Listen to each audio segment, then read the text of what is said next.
Hello বন্ধুরা, আমি Sulekha from পূর্ব মেদিনীপুর চলে এসেছি আজকে আবার নতুন একটা ভিডিও নিয়ে। তো আজকের ভিডিওটা হচ্ছে কিছু কমেন্ট সম্পর্কে। আমরা তো বিভিন্ন রকমের কমেন্ট করতেই থাকি। আমাদের প্রথম কাজ হচ্ছে ফেসবুকে কিছু পোস্ট করি বা না করি, একটা পোস্ট যদিও অন্তত একটা পোস্ট যদিও বা করি, অন্যের পোস্ট দেখা, লাইক কমেন্ট করা। তো আমরা লাইক কমেন্ট করেন নেশায় অনেকে কি করি, তা সময়কে বাঁচানোর জন্য যে ভুলটা খুব তাড়াতাড়ি অনেকে করে ফেলে, অন্যের কমেন্টকে কপি করে অন্যের কমেন্ট বক্সে গিয়ে কমেন্ট করে আসে। তো যারা কপি করে তারা তো মারাত্মক ভুল করছেই, এবং যাদের এই কপি কমেন্ট করে যাদের পোস্টে কমেন্ট করা হচ্ছে তাদের পোস্টেরও ক্ষতি করে দিচ্ছে। তাই ওই সমস্ত মানুষগুলোর থেকে একটু সাবধান হয়ে চলবে, কারণ তোমার অনেক অনেক বিরাট বড় ক্ষতি করে দিচ্ছে। কিন্তু শুধু কিন্তু কপি কমেন্টগুলো নয়, আরও অনেক কমেন্টে পলিসি ইস্যু আছে। তো কোন ধরনের কমেন্টগুলোতে পলিসি ইস্যু আসে, প্রথমে আমি তোমাদের সেটা জানাই। পলিসি ইস্যু আসলে কি হবে তারপরে বলছি। তো প্রথমে জানাই যে পলিসি ইস্যু কোন কমেন্টে আসে। আমরা অনেকেই কি করি, বেশিরভাগ নতুন ইউজাররাই এটা করে থাকি।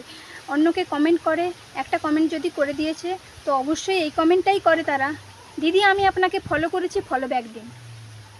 কারোর লাইভে গিয়ে বলছে আমি তো আপনাকে ফলো করেছিলাম, আপনি তো আমাকে ফলো ব্যাক দেননি, ফলো ব্যাক দিন। এই কথাগুলো কিন্তু পলিসি ইস্যুর মধ্যে পড়ে। তো তোমরা একটু বুঝে শুনে কমেন্ট করবে। আর যারা প্রফেশনালভাবে কাজ করে তাদেরকে কখনো বলতে হয় না যে আমাকে ফলো ব্যাক দাও, বা আমার পরিবারে এসে আমার আইডিতে এসে তো একবারও ঘুরে গেলে না, এসব কথা বলতে হয় না। তুমি যখন পরপর 4-5 দিন ওর ভিডিওতে কমেন্ট করতে থাকবে, ওনার পোস্টে কমেন্ট করতে থাকবে, তো ও আপনি বুঝে নেবে যে তুমি অ্যাক্টিভ বন্ধু, এবং তোমার পরিবারে খুব তাড়াতাড়ি যাওয়ার চেষ্টা করবে। কারণ সবারই অ্যাক্টিভ বন্ধুর সবারই প্রয়োজন। তাহলে বুঝতেই পারছো তুমি কত বড় ভুল করছো। এইসব কমেন্টগুলো করে একদম ভুলভাল কাজগুলো করো না, এতে তোমার ক্ষতি হবে এবং তুমি অন্যেরও ক্ষতি করে দিচ্ছ। যারা হয়তো এসব করে না, কিন্তু তোমার ওই কমেন্টের জন্য ওর পরিবারের ক্ষতি হয়ে যাবে। তাই জেনে শুনে কারোর এইভাবে ক্ষতি করো না। আর তোমাদের যদি এই পলিসি ইস্যুগুলো আসে তাহলে কিন্তু খুবই বিপজ্জনক। আইডির গ্রো একদম কমে যাবে, আর ভিউজ তো একদম থাকবেই না। তাই সাবধানে লাইক কমেন্ট করো, গঠনমূলক কমেন্ট করো, পোস্ট সম্পর্কিত কমেন্ট করো। আর তোমাদেরকে বলছি, লাইক কমেন্ট আসছে না বলে একদম অধৈর্য হয়েও না। লাইক কমেন্ট তোমারও আসবে, তোমারও ভিউজ বাড়বে, তুমিও ভাইরাল হবে।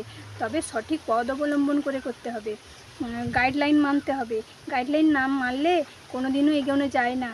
অবশ্যই গাইডলাইন মেনে সঠিকভাবে সঠিক টাইমে নিয়মিতভাবে ভিডিও পোস্ট করতে থাকো, দেখবে একদিন তোমার ভিডিওগুলোও ফর ইউতে পৌঁছবে।